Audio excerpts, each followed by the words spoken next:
has been making news. On today's edition of the program, I won't be alone. I will be joined on set by one of Cameroon's finest brain bugs in the health sector. But before I go introducing our guest, up next is our newspaper roundabout tour, taking us straight to the United Kingdom with Financial Times newspaper. Financial Times this morning is carrying us major caption: Trump wants Zelensky in meeting that Russia could destroy Ukraine. Details emerge of fractions encounter and Putin's talking point echoed call to cede Doham's region. While the Yorkshire Post, still in the United Kingdom, this morning is headlining stealing orders and inquiry into city's maternity details. Health Secretary acts after being left shocked by parents' stories of fallings at Yorkshire Hospital Trust. Away from that, we move over to the Herald, still in the United Kingdom, that carries this morning as caption: China warning of China security threat to Scott energy grid. From the United Kingdom, ladies and gentlemen, we cross over to the USA with Washington's Post this morning captioning big crowd protest Trump across U.S. While Los Angeles Times, still in the same story, captions no king protest draws huge crowds. Report says that tens of thousands denounces Trump in Scotland and amidst mass rallies nationwide. From the U.S., we move over to China with South China Morning Post this morning headlining firm seeks land for aircraft part hub. And we move again to the Hindu. The Hindu this morning is captioning Pakistan and Afghanistan signed truce agreement in Doha. From one country to another this morning, we are crossing to the African continent, starting with the Federal Republic of Nigeria. So the Punch newspaper on its Monday's edition. The Punch is carrying us caption this morning. Major caption this morning: coup rumors triggers public outrage in Nigeria. DHQ dismisses report Nigerians back democracy. ANS ex-general rejects military rules.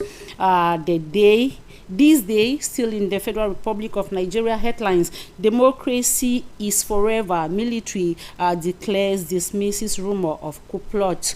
Away from there, we move over to Business Day Sunday's edition, still in the Federal Republic of Nigeria, ladies and gentlemen, that carries as caption FRIDA relief as a price cool, struggling poor storage keep Nigerians food insecure. Country needs structural reform policy, discipline, not temporary fixes. From Nigeria, we cross over to neighboring Cameroon this morning, starting with the Sun newspaper. The Sun that captures this morning: race to presidency, Southwest chiefs call for calm as nation boils. Constitutional Council set to proclaim results of on Thursday, October 23rd, from 10 a.m. Chiroma pricks conscience of defense forces, while FSNC works out of National Vote Counting Commission come to an order say official results should correspond with voters' choice. Chiroma to publish trends methodology to attest his victory. Cameroon Insider, still in the Republic of Cameroon this morning, carries as a headline: October 12th election result, peace calls multiply as clock ticks. The Post on its Monday edition captions Chiroma announces support from some ministers and military officials, urges others to choose the people in Cameroon political standoff. Away from the Post, we move over to the Median. The Median this morning is carrying as caption.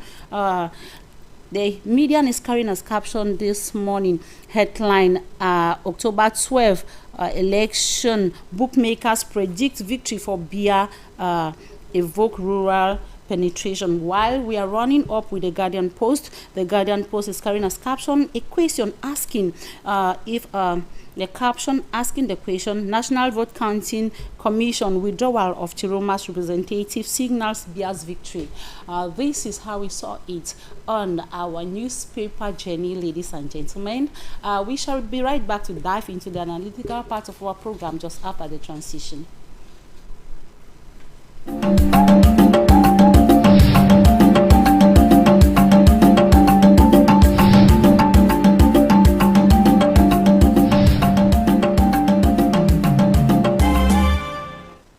Welcome back, faithful viewers. We are entering into the part 2 of our program this morning. We just rounded off with the newspaper roundabout that has taken us from one country to another, and I have a guest with me in the house. I was telling you before I kickstarted that I'll be joined on set by one of Cameroon's brains box in the health sector. He is Dr. AHMAD NFOR, a public health consultant who is with me today. In as much as we are talking health, we are going to be peeping into what are the most catchy news items of today have told us. Doctor, you're welcome. Thank you, Madam Frida. Good morning once more. Visiting your studio this morning. Good morning. So how have you been? How was your weekend? Oh, we thank God. Weekend, we know all of us Cameroonians, we have our fingers crossed with the tension and waiting for to see what will come.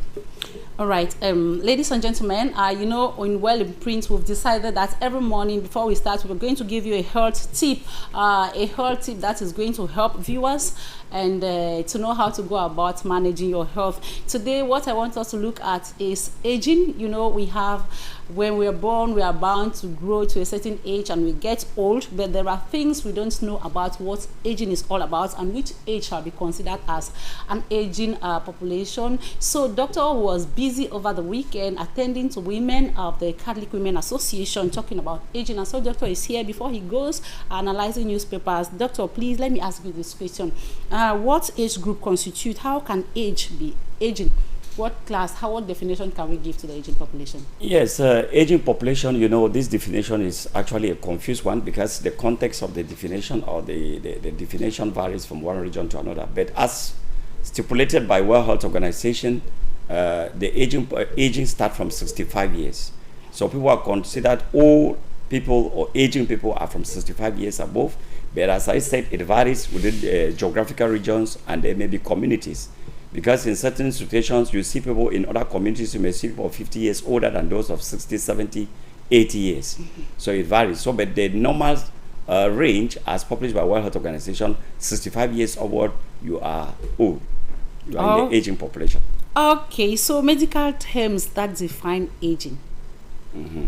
That is it, we have it. Bala. So, you know, as we grow older, there are complications that come. You know, how good your health was when you were a baby gets to differ from when you're growing and until when you get old. My father was an old man before he died, and my mother is an old man now. So the aging comes with a lot of complications from what I've observed to my mother. I'm practically her caregiver. So can you please tell us some of the complications that come along with aging? Yes, aging, Madam Frida, comes with a lot of complications, and some of these complications out of ignorance we don't know. But when we closely know these complications, we may follow aging people with a lot of care. The first one is you have cardiovascular problems. Mm-hmm. Will come up like heart attacks, like high blood pressure. It's very common in aging people. It's rare for you to see people under the age of 30 with high blood pressure. Another one is a respiratory disorder or respiratory disease, mm-hmm. Which is the most common one is asthma. Yeah. Asthma is more common in aging people. That's inflammation of the pulmonary or the bronchi, which can come as a result of some triggers. That's why we advise people who have aging people in the house to avoid this respiratory disease, especially asthma. We should avoid old people from sitting close to the asthmatic triggers, like sitting in a dusty environment, or entering a farm with a lot of pollen grains. Yeah. This can, if it gets into the lungs, and then using pets. They should not get too close. Even children, adults or children, they should not go too close with domestic pets like cats and dogs. Their fur in their skin can trigger asthma. The another one is you have musculoskeletal disorder, which is osteoarthritis. Okay. It's very common. You hear aging people crying of muscle cramps. My fingers are numb, under my legs are hot. Yeah. and I'm feeling something's eating my bones. This is osteoarthritis. It's very common with aging. And then we have depression. Depression comes when aging people are isolated. They start feeling alone. So one of the treatment to handle aging people to live healthily before they come to an end of their own life is to keep company. To keep them company. So depression, when depression comes out, they don't live for long. Then we have impairment of sensory nerve cells. Most aging people will have problems of vision or hearing. It comes with age in some aging people. So it comes with, you have problems of hearing and seeing. It's common. So they have to start visiting an ophthalmologist and a neurologist time and again to adjust this, maybe give them lenses or prescribe some food like carrots, which has a lot of zinc that can improve on vision. Then we have geriatric syndrome. It's common that most people don't know what we call geriatric syndrome. In developed world, the great geriatric center keep aging people. This is because of the geriatric syndrome. Some of them are like falling. You hear that a mother fall from a step, a father fall from a step. A mother was moving, a father was not. Yes. All those falling is geriatric syndrome. You also have urinary incontinence. Means that it's difficult for aging people to hold on urine. That's why you see in developed countries they confine them in a one environment so that they can be taken care of this particular issue. Then you have metabolic disorder. Any aging person will have diabetes because as you grow up, as your active sugar is metabolized, more sugar is used in your body. As you go for sport, you go for trekking. When you get old, the metabolism drop almost by 50%, and then your body needs little or no sugar. And so sugar start increasing. So diabetes, especially the type 2 diabetes, is common in aging people. And then the last one is we have the memory disorder. Most people who are of age, they always have problems with memory. They cannot retain things for a very long time because of the lack of the omega-3, omega-6 fatty acid, which is a backbone trigger for memory or retention. Wow, that's huge for the aging population, you know. When you live with these people, you're going to understand what doctor is talking about because, doctor, you were talking, a lot went through my mind. I am my mother's caregiver, so when you talk, I situate myself exactly in what you're saying. And there is this thing you talked about. You've talked about a lot of things as challenges that they go through. Now you talked about depression, and that got me scared. You say we should keep them company. It's not good to isolate and stuff like that. What do we do to an aging woman, an old woman like my own, who is stubborn and wants to stay in her house at all costs, does not want to come and stay here with her children to be well taken care of the way they want to? You know, to handle an aging parent, maybe maternal or paternal, is very, very complicated because with the psychological and mental disorder, most of them, their reactions are always very negative. They want to impose on what you have to do for them. Whether it's not the good one, they have to impose. That's why you see that in well-structured countries, they have created a geriatric center, but I don't support that because your parents living with you at old age is a lot of blessing from God. And then you take good care of them. You are very close to them. No matter their character, you need to still take them. Your parents. Take them the way they are because it's the aging that has brought some of these complications. And we too shall get there. And we will get there. There's nobody who will not pass there. It's even lucky to reach there because most people will not reach old age. Today, youths are dying more than the aging people. So you see, it's a grace. All right, I got you. So you've mentioned this thing. I just want to ask, so how can some of these conditions be managed? Now, when we already understand what comes up with aging, then we will start preparing for them. And then to manage them, most of them will go on their lifestyle changes. You see, as people are aging, their food they have to avoid. Let me just take that, their food they have to avoid. A lot of fatty food with a lot of heavily loaded with cholesterol, like mayonnaise, like butter, like chocolate. All those things are like red meat, processed meat. All people should stay away from that because excess cholesterol in the system will only lead to high blood pressure and stroke. Then they should also consume a lot of vegetable. Vegetable has a lot of minerals with vitamins which are good for aging people. And then they consume a lot of fruits, especially fruits like watermelon, pineapple, oranges, and then they can be taking lemon water once in a while if they don't have gastrointestinal complications. That will not have any problem. So food therapy, and then we should make aging people to be active. They should not be inactive. All right. Time and again they should move. It's not running again. Somebody can escort them, maybe accompany them, hold them up, and then they trek some distances. This one helps to also promote sugar metabolism. And then we should even change their therapy. Instead of using sugar, they should use natural honey. Okay. Yes, natural honey, but not in excess, because natural honey is one of the best food because it has all 6 classes of food in the world, but also it has cholesterol. So you give with moderation. It has cholesterol, and to an extent, the sucrose in the honey too, when it is excess, it can be converted to glucose to make sugar diabetes again goes up. So we feed them with this, and then we promote them also to take in a lot of dairy product like camel. It's very good. Instead of taking yaourt, which is artificially produced, they take off yogurt and eat a lot of grains like beans, which has a lot of protein to sustain them, to give them some energy. They consume a lot of this. This can then be reversed. And then in a case where this geriatric syndrome, we should monitor them closely. You don't allow an old woman in an up-story building with the doors open and you go out for walk, because they will always go on a venture. They would like to go outside and they would like to go downstairs. They're like babies. Yes, they can even climb on the balcony to look downstairs, to look down, and then they fall. To see what's so happening. you have to monitor them closely and make sure that they are always confined in an environment which is well secured, so that it don't lead to some physical accidents. Wow. So you talked about exercise, so I felt a bit relieved, Like I was saying, my mother is still my example, because it applies to many aged people.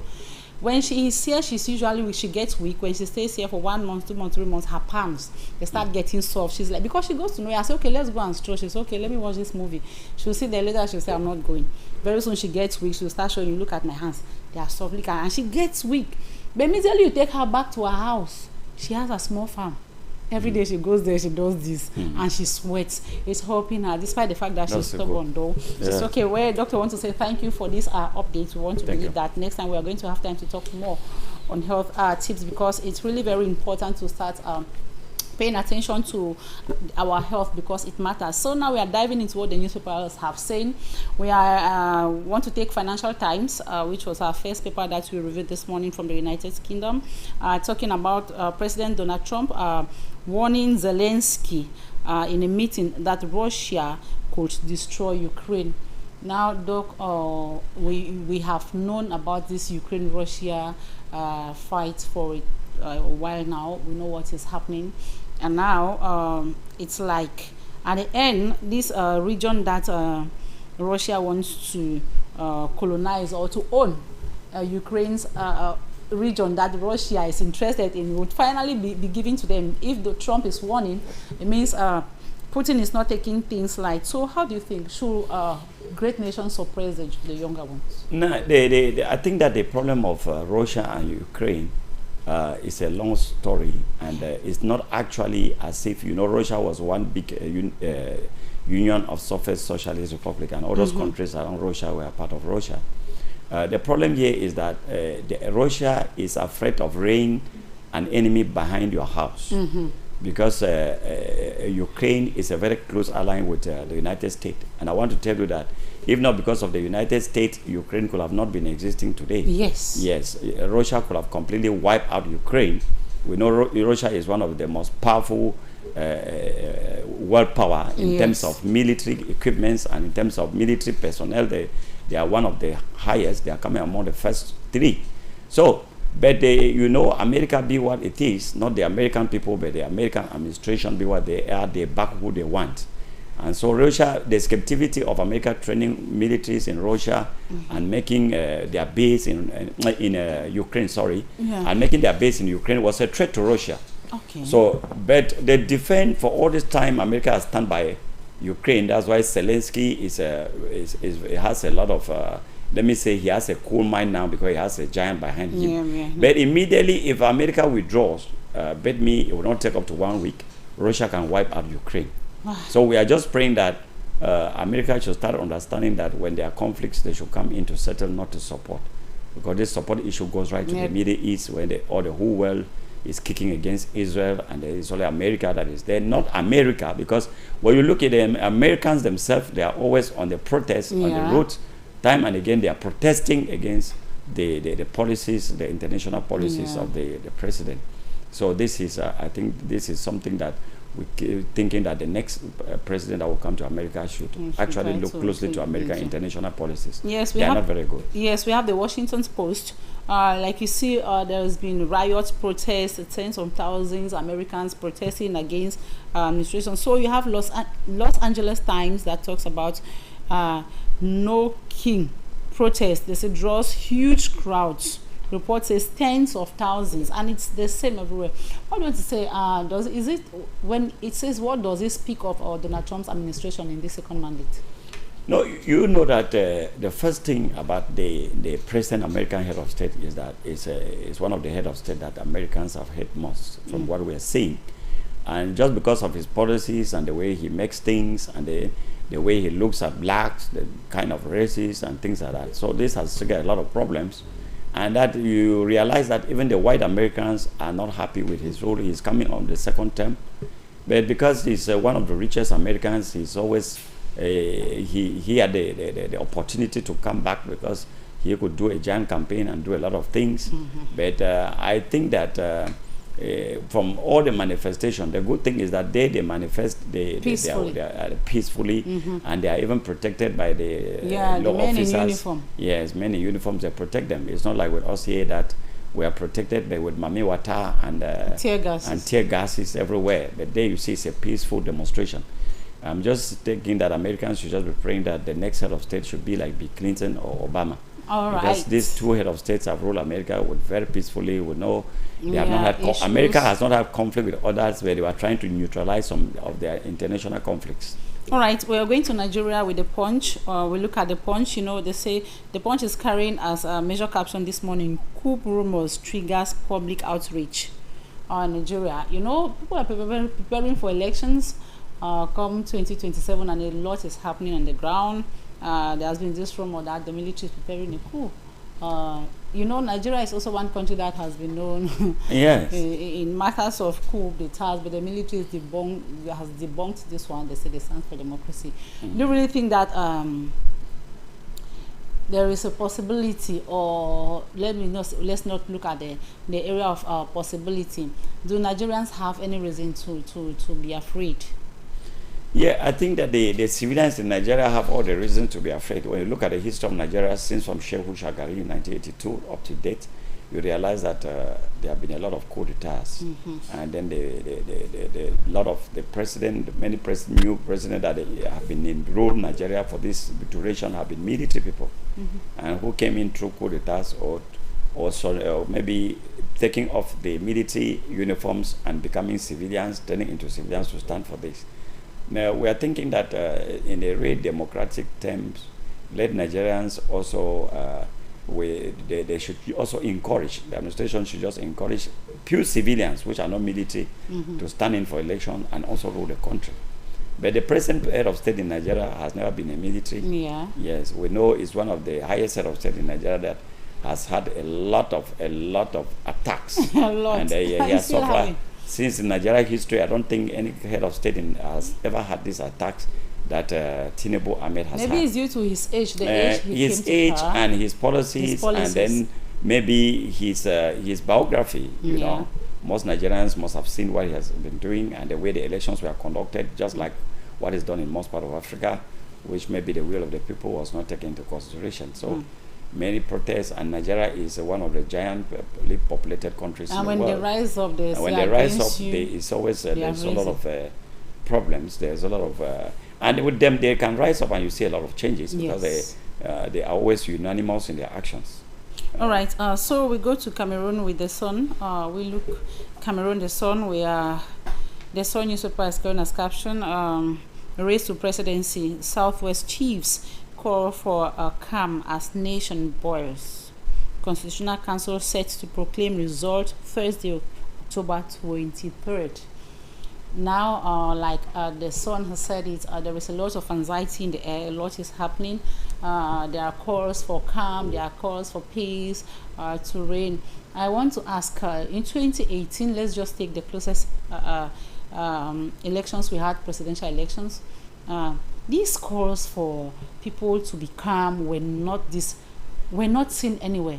So what is different this time around? I think there's a little bit difference. There's a difference with what has been happening in the past. There's a difference because you see the elections this year went up with a lot of complications, people attack and things like that. So the chiefs are calling for peace because we know one of the things we need much is peace. Yes, no matter what may be the outcome, but Cameroonians have their fingers crossed.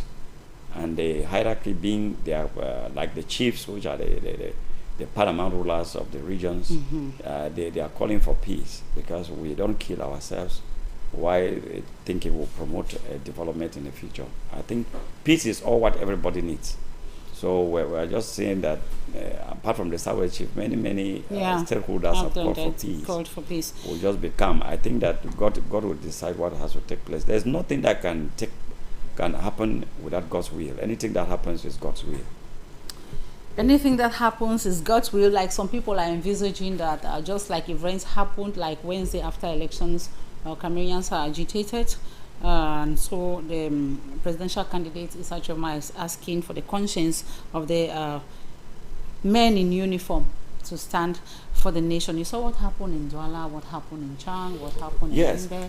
Yes, this is one of the things that the stakeholders are coming in to call for peace, because what happened in Chang was so disturbing, and then it was the mob action and anger manifested, building demolished. I think there's a fear. And what happened in Bonamosadi? These are things that are happening before elections. We are just praying that such actions, because in the long run, such action, those who lost their lives and people lost their property, they are the ones who have lost, and the properties that are going are state property. No matter who comes in, it's the state property, it's your property. So that is what is disturbing. We are looking at the atmosphere is more tense than that in 2018. The atmosphere is more tense than the past elections. I think the atmosphere is just tense like 1992 election with Nijon Frundi. Yes, I think that kind of atmosphere. So all what we are crying is peace. And then this time you see that the atmosphere is tense because it seems as if the whole country was injected with a kind of virus to actually go in masses and make sure that things happen the way they have to be. Yeah. I think that is it. So there is a FSNC that works out of the National Vote Counting Commission. It works out in the middle of the commission's work. Do you think, like the Guardian Post is asking the question, this is going to work adversely for, or announcing, is this automatically announcing a victory for the incumbent? I think that when you see representatives of party moving completely out, it means there is a problem. And we are thinking that the Constitutional Council, many people already understand that the election went this way. And when they may be seeing things that they don't know, it could trigger such things a move. that do not reflect what they actually know. It may trigger this move of people out. And then because they're seeing that maybe something that has been happening recurrently is happening again. But we just think that the house, that the Constitutional Council and the people in charge to declare these elections should be very honest in the way they are doing things, because the future of the nation is in their hands. Yeah, Professor Kamto in one of the reports is asking for the people's choice, the people's voice to be heard, to be respected, and everybody is calling for transparency, calling for the Constitutional Council. But to me, I'm thinking that the last fight is not the Constitutional Council reads what they table to them. Yes. Every other thing happens before them, so they read what they are doing. Exactly. That is what is supposed to transparency. Yeah, that's what is supposed to be done on paper. That's what is supposed to be done. I and you were not politicians, but we are political observers. So, but it seems as if when you see people agitating, it seems as if things have been tampered with. We are political observers, we are not politicians. We are not politicians. I think that if there is nothing wrong, then I think people cannot take action. But you see people take actions, that means there is something fishy. There's something fishy, very fishy, that has caused them to move. Yeah. So because we're just praying that peace reign. That's what we're praying, that peace is priceless. Just the actions we are seeing before pre-declaration of the results. You can imagine. Is showing the tensions among people. But we need to put peace a priority, because without peace, we cannot sit on a round table to talk. A country will not develop. We'll go on destroying our own homes. So we're praying that we should reason and keep things in prayers. Although, as I told you last time, for prayers to be answered, it needs a lot of parameters, whether our intentions are good ones, whether our hands are clean. We keep praying, things don't change, because the people we pray, and then our hands are not clean. We are praying for the deficit of another people. And that is one of the problems. So we're just thinking that we're praying that things should come the way. God should talk to those who are declaring the results to give us the true results. So do you think if in one way or the other the incumbent or the ruling CPDM party has represented a different candidate, the tension that we have now would have been minimized? That the ruling party had representatives. If they had a different person stand as a candidate, for the CPDM, maybe they have a natural candidate. Yes, I want to think that what Cameroonians were out for was a kind of change of system, and maybe change of repeated pictures. Monotony. Yeah, so I want to just believe that maybe if a different phase have surfaced up, and the defense administration surfaced up in the ruling party, maybe it will have cooled the minds of some Cameroonians. They are seeing things repeatedly. I think this is one of the things. Those who were not born, they came and met it, and they are still seeing the same thing. I think this is one of the things that make the youth to be very angry. So, do you think October 23 is pregnant with uncertainty for Cameroon? Yes, it's pregnant with uncertainty, but to an extent, the pregnancy is not a complicated one. Yeah, because it's a pregnancy that will cause a delivery without cesarean section. There will be no operation. Okay. What I mean here is that it will happen just very calmly. Yeah, like it has been. Yes, always been the case. It's not something that will forcefully happen. No, but it will happen just calmly, that this is the results. These are the results. And after release, regional statistics, divisional statistics, subdivisional statistics, they will come to the conclusion. And then we have nothing to say apart from accepting the outcome. So, yeah, that's Cameroon. That's it. So, we have few days to getting the results officially proclaimed, results being told to Cameroonians. What should be the areas, as a Cameroonian, you think the priority areas, the person that will be elected, the person that will be pronounced the winner of the elections? What areas do you think should be priority areas where work should start from? Cameroon has let me say, a problematic or a symptomatic problem, which is crisis in two regions, let me say 3 regions, because the far north region is suffering time and again with the attacks of the Boko Haram group, which we don't know whether they are Nigerians or Cameroonians, we don't know. And then the Northwest and Southwest have been in deep crisis for getting to 9 years now. I think the priority, if you want to, anybody who comes in, you want Cameroonians to feel a bit relief, the first thing is to handle these two problems. And to handle it is to get or accept the opinions of others. And to accept the opinions of others means anybody who has been detained related to this crisis should be released.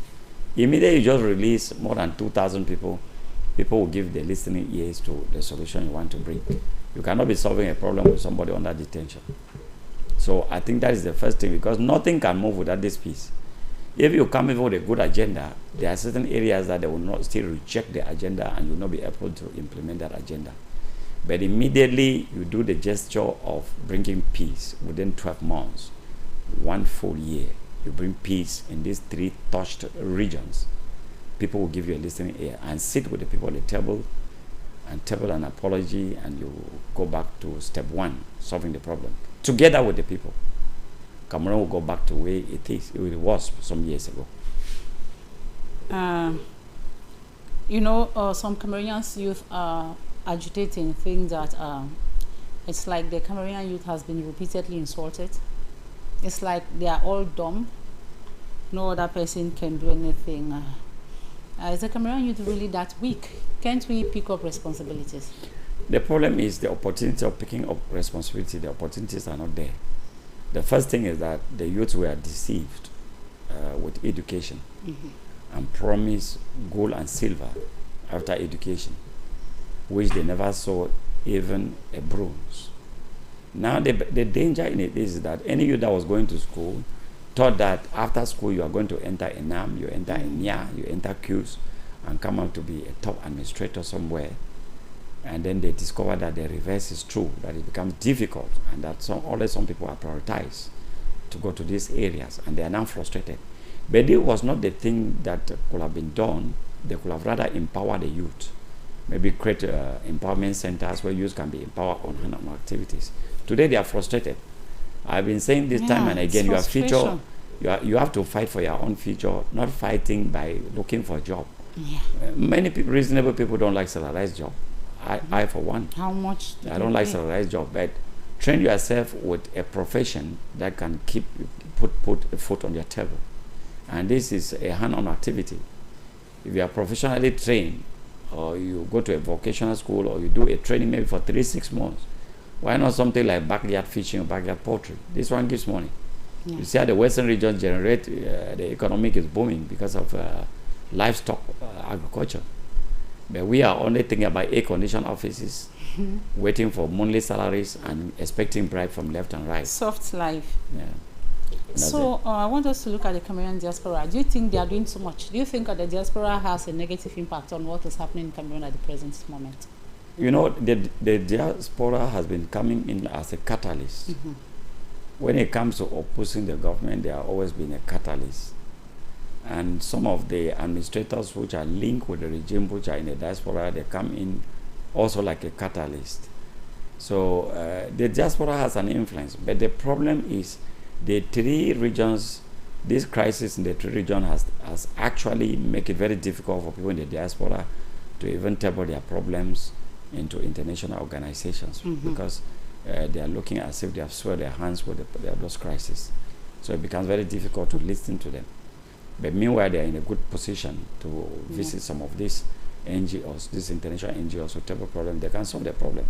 And I want to also say that we should not more rely on these international NGOs too. We in Africa, because we have realized that most of their interest goes to countries which have some resources where they can tap some resources. When once you don't have anything beneficial, they may not intervene into your crisis as such. So we'll learn to solve our problem ourselves.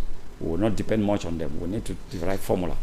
Why people in the diaspora, we are thinking that if they have the country, it will be good for you because you cannot stay in the diaspora the whole of your life. You need to think that at a certain age, you'll be very useless in the diaspora and very useful back at home. Yes, at 70, 75, 80 years, nobody will give you an attention to give you an office in the diaspora. No way. But here, you come to your own country, you have access to the palace, you have access to communities, you have access to denomination and many other NGOs back home, which will fully work with you. And this will preoccupy you and keep out the aging problems we are talking about. So your home is your home. You will not like your old age in the white man country because you will not have anybody to share kola nuts with. At a certain point, don't you think these diasporans also, it's also frustration, at times staying frustration that you have an environment, a country where the tax policies are those that will strangle you when you come to want to come and invest. I think that is one of the problems that has made many people in the diaspora not to think about home and maybe waiting for a change. You know, most of them are discouraged. I want to talk, for example, those who do import and export.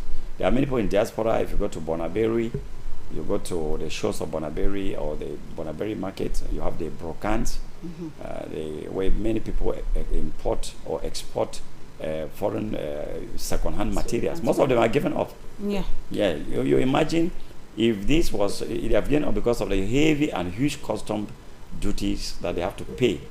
So you end up realizing that you are working to enrich customs in Cameroon. You come with a container and you are taxed 9 million, 12 million, 14 million, 16 million to clear off a container from the seaport. What do you gain? What do you gain? When some of these things, you sold them at down to earth prices so that you can have quick turnover. What do you gain? So most of them are giving up. So you see, most of them were doing this so that they can do development back home, maybe big companies, construct houses, residential houses, and be thinking about coming back home. But the nature of the situation where we are now, in the context of administration and promoting external businesses is discouraging. So most of them has given up. And this was also, it's also a slap to the economy of Cameroon. If you see a country like Cotonou, you see a country like Cotonou, like Nigeria, like West Africa as a whole, they have very low tariff. Somebody told me to clear an advances in Cotonou is about 300,000-400,000. Wow. Yes, to pay as custom tariff. But in Cameroon, it's 2-point-something million. So how much would you sell that car? You see, this is what is discouraging. And then you see now, most of these traders now, maybe car traders, have dived now to Cotonou to buy from Cotonou and then pay the custom duties to the Cotonou government, to the Benin government. I think this is something, it's a loss. Many of them, I know many of them that are no more buying again. They're not shipping through Cameroon, but they're shipping through Cotonou. Yeah. Because from Cotonou to Cameroon is 2 days travel. You're already in Douala, you're already in Yaoundé, you're already in Limbe, you're already in Boya, you're already in Bamenda. 2 days. We're enriching another country. Yeah, enriching. People go there, import and bring more than 30, 40 cars at once to Cameroon. No matter how much they pay in Cotonou, just imagine if that money was paid into the Cameroon coffers. It could have boosted the economy of Cameroon. Reason why the economy will stay lagging behind. That's it. So I want us to look at another area. We've talked the diaspora. Okay, some people have, you know, when you walk and you ears drop, like a media woman that I am, at times you ear drop, you want to hear what people are saying, having as opinions in relation to happenings around. I want to come back. We are still in the elections atmosphere, so that we are not debating election, but we are just observing the environment and dropping comments. I'd say before, like post elections, post votes, after the voting and the way exchanges were, the way the Minister of Territorial Administration went about threatening, backing, and people heard it that the government, the regime in place, is scared of something. Do you think there was a need, or the way the PVs were read frightened the regime in place at a certain point? I think that one of the things that was threatening is the turnout of the population for some political parties. I think the regime in place never knew the population could turn out this way. And the manifestation of the population, they read the minds of the population and realized that actually there was something hidden. It's a normal thing, a routine in Cameroon for threats like that to be thrown into the population to intimidate the population, so that they don't do exactly what they intended to do. Yeah. Yes, you know, this is on the only country that laws are implemented with intimidations. They intimidate you, and since Cameroonians are peace lovers, they are lovers of physical peace, and they are sufferers of mental peace. Yeah. So they will always restrain themselves when they get those threats from what they wanted to do. So it was not a good dimension. Voting, you have to allow people to make a decision. It doesn't matter whether it is A or B. Going our threat, but it's not a new thing as well. As I told you, all Ministry of Territorial Administration have done this. Though this time is coming with more heavier waves. Yeah. But it has been happening. It has been coherent. In most of the Ministry of Territorial Administration, you know, they are the administration of the government. They defend and they defend. They are like the mouthpiece of the government. They act more than the Minister of Communication. Yeah, the Minister of Communication was subtle in what he said. The Minister of Communication only communicates what has been, he has been informed of. Why the Minister of Territorial Administration has the right to adjust, put things the way they have to create new things or bring in things to implement when it is necessary, and then take actions against maybe the personnel of the regime or maybe in the population. It is a Minister of Territorial Administration. He has the territory. He has the right to terrorize the territory by giving instructions that must be followed. Firm instructions. Yes. Wow. The atmosphere is quite tense. Doctor, there was something I watched today over the news and it touched me. Like we were saying last, maybe it's with you, we're talking about the fact that they authorize pregnancy in schools. No. I watched a video today that caused my heart to bleed. Like a child was abandoned behind the school. Apparently, a Form 3 child in the north, one school in the north. A Form 3 child, they suspect she's the one because she was pregnant and they were to write continuous assessment. She took permission as if she was going to eat herself. She went and never returned on Wednesday. Then on Thursday, that baby was born and she was abandoned behind a building there. And other students who were going to drink water on that Thursday discovered that there was a baby abandoned somewhere. The baby with the mother or the baby? Just the baby. A baby, newborn baby was abandoned. Like, on that girl left on Wednesday, she did not come back. On Thursday, they found the baby. So I want to say this issue of, it's true that when they used to say pregnant girls should not come to school, it promoted abortion and premature death. This issue of children getting pregnant, they come to school and they have time to go for maternity leave, they can go and come back with the like. Was it really a good decision from the ministry? I think that I want to look at it from a different angle. Okay. If a woman is pregnant and it's a married woman, because we know many married women who are still going to school. Yeah. And it's a married woman, she can be permitted to go to school and then go for maternity appointments. That one has no problem. The problem we have here is teenagers. Children have pregnancy out of wedlock. You see, I think that this should not be encouraged. The first thing I will want to say is that they can encourage if the child who is in an examination class, you say, okay, you go home, you can read your books, you come and write. You attend your prenatal clinics, and then you come in the day of the exam and write the exam. They cannot refuse her from writing the exams. Of course. She comes in to write the exam. You. But I think allowing a teenage girl, a small child, to carrying pregnancy to be coming to school can have a very negative impact on other girls in that school. The first impact they will be looking at is this, as if it is very normal to have pregnancy out of wedlock. This is a complete disgrace. Yes, it's a stain. It's a big stain to the family, and it's something to really discourage. So when they start normalizing it, it can be complicated. And the second thing is that when you see children who do abortion and throw babies like that, you need to trace their family brought up. Well morally brought up children would not even go as far as getting pregnant out of wedlock.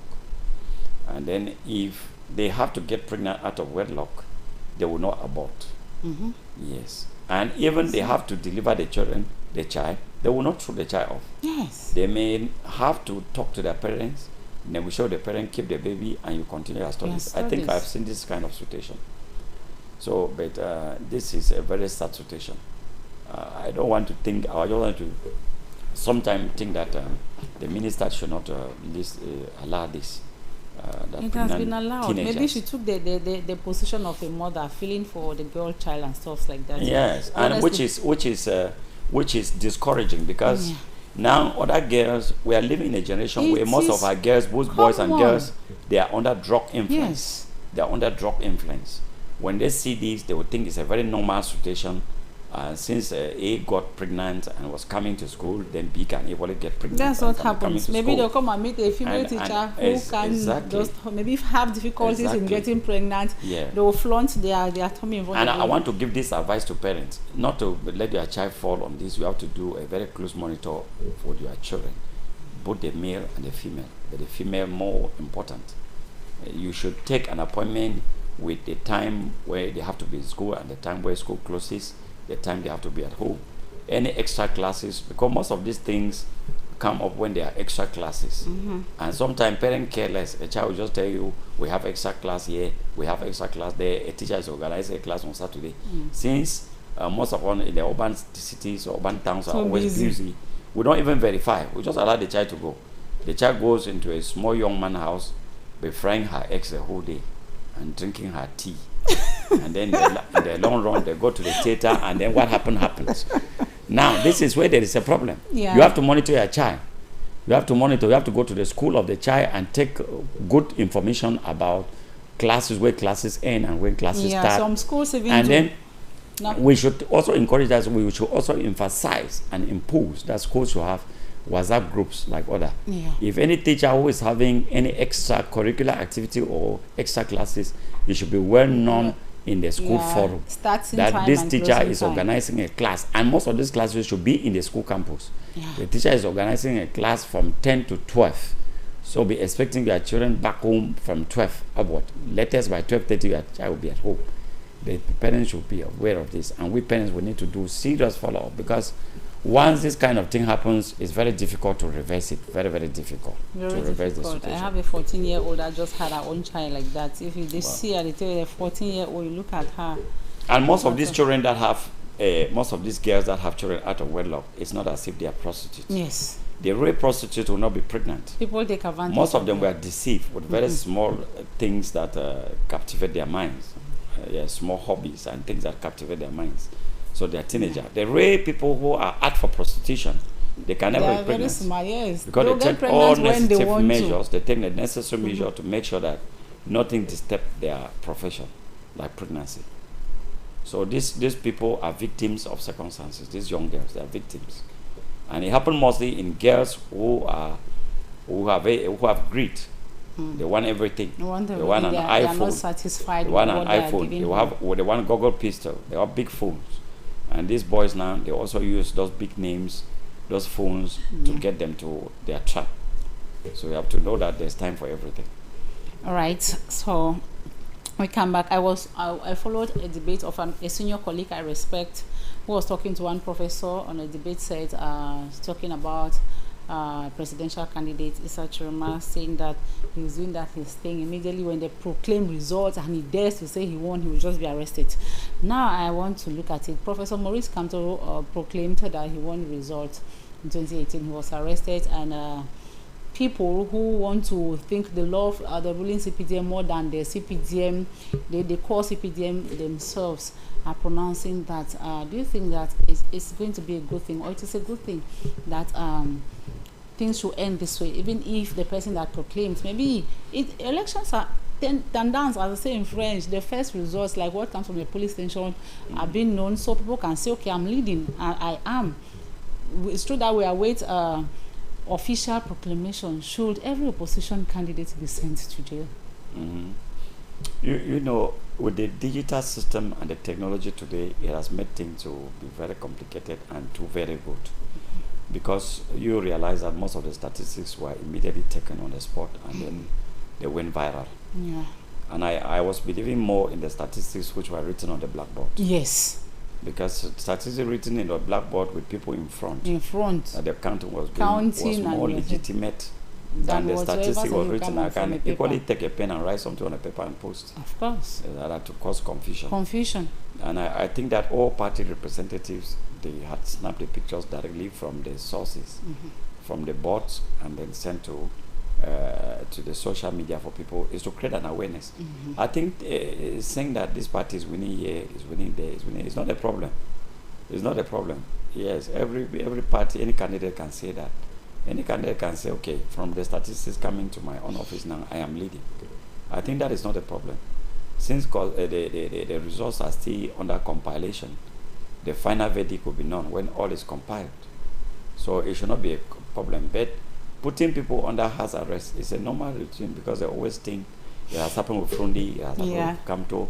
Yes, you are under house arrest because they don't know the outcome of your actions. They don't know what you can do after the result has been proclaimed. I think we should not be thinking about that, because we don't yet know who is going to win. At this juncture, we don't yet know who is going to win. Only God alone knows. I know that many people would think that obviously this is A is going to win. We should not also forget that God can also play a gymnastic to adjust things the way the mind, to fit the minds of the people, and then the people's choice will be declared. If the people's choice is declared, you will know. If a wrong choice is declared, actually you will know. Yeah, it cannot be hidden. So all we are saying too, we are praying for peace. Praying for peace in all aspects. Yeah, because you don't you don't try to build a nation that you want to live there and enjoy by killing yourself. Not at all. Yes. People should exercise restraint. Yes, we have to be very strategic in what we're doing. Patience. So that lives are preserved, and then there is a change with preservation of life. So, okay, October 23rd is in 3 days, and we are bowing out. It's Yes. been an hour, so Yeah. you just look straight into your camera Yes. and talk to Cameroonians, the ones at home and the ones in the diaspora, as we await October 23rd. How should we go about, and even on that day, how should we conduct ourselves to ensure that we stay out of problem? Because many people will get into problems. Yes. The first thing is the caution I will give is that we should be conscious of our responsibilities as human beings. We should be conscious that we are living in an ecological network where we have families and children. We should be conscious of the fact that any outcome of the results we should swallow. Because we are living in a context where your protests will not be taken like in other part of the world. Mm-hmm. Your protests will be taken like a revolution. Yeah. You know, a revolution is more powerful. Yeah, the protest will be taken like a revolution. When it's taken like a revolution, we can have a lot of loss of property and lives. So, my caution is that we should limit movements, especially inter-urban movements, and then we should avoid keeping late nights. This is because whether we like or not, there are still some group of people outside who would like to do something, which we don't know them. We only see them that day. So to be on the safe side is to remain indoors the day of the proclamation until you see that there is peace outside. If you go out for activity, make sure you retire back home early enough. If you are doing inter-urban movement, it should be in the broad daylight. We don't know. We don't know where attacks can come from. We don't know what can happen. We are not praying for it. But to be on the safe side, it's good to restrain yourself and limit yourself movements, and then concentrate just around your environment until maybe, as they are saying, the result may be declared on the 23rd. Maybe after 23rd, we can now see. For now, many people will not express what is in their minds. We only know people's minds after declaration of the results, whether they had a positive thought, they have something. We cannot know anything now. Only God alone knows what is in the minds of the people now. All right, Doc. Thank you for coming. Thank you. The pleasure is mine. Taking out time. The pleasure is mine. No tired, no busy weekend, but you found time for us. Yeah. We want to say thank you, and we appreciate. We are promising our viewers that we are going to be bringing you full health tips in the days ahead, because our health matters. He who does not have good health cannot do anything. You need to be upright health-wise to be able to do every other thing, accomplish every other mission in life. So, ladies and gentlemen, this is where we draw the curtains on today's edition of the program. I want to say thank you for your faithfulness to Well in Print. I want to say thank you to Nasser behind the machines and his team. We've cruised across newspapers. You've gotten our updates for today. I want to hope that it added something to your information box. You know, we all do have information box. I want to believe that our updates for today had something positive for you out there, and want to say thank you for always being there for us. Thank you for being steadfast and waiting for us every Mondays, every Thursday, taking the rendezvous. It goes close to our hearts because you do not take your time for granted.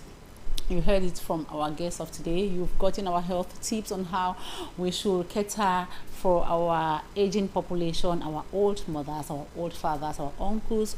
Whosoever has gotten 60 and above has to be given special treatment, and what we can do and the complications that comes with aging. We shall discuss some of these things detailedly in the days ahead. But for Cameroonians in and out of the country, we pray, like our guest said, we should exercise restraint and wait for the day when results will be officially proclaimed. Because for now, you cannot know the inner thoughts of people. You do not know who is thinking what, who is not thinking what. So do not keep late nights, avoid gatherings. Even if you go out of the house, come back early. And of course, be on the safe side. The air itself we're living is uncertain, and the days ahead are heavily pregnant with uncertainty. And it is on this note that we draw it We call it quit, and we draw the curtains for today's program of the day. Keep following programs on Pan African Media TV, broadcasting on Bouquet Creole Canal 29, and of course, until we come your way again on Friday 11 a.m. Stay tuned, and please do have a beautiful week ahead of you.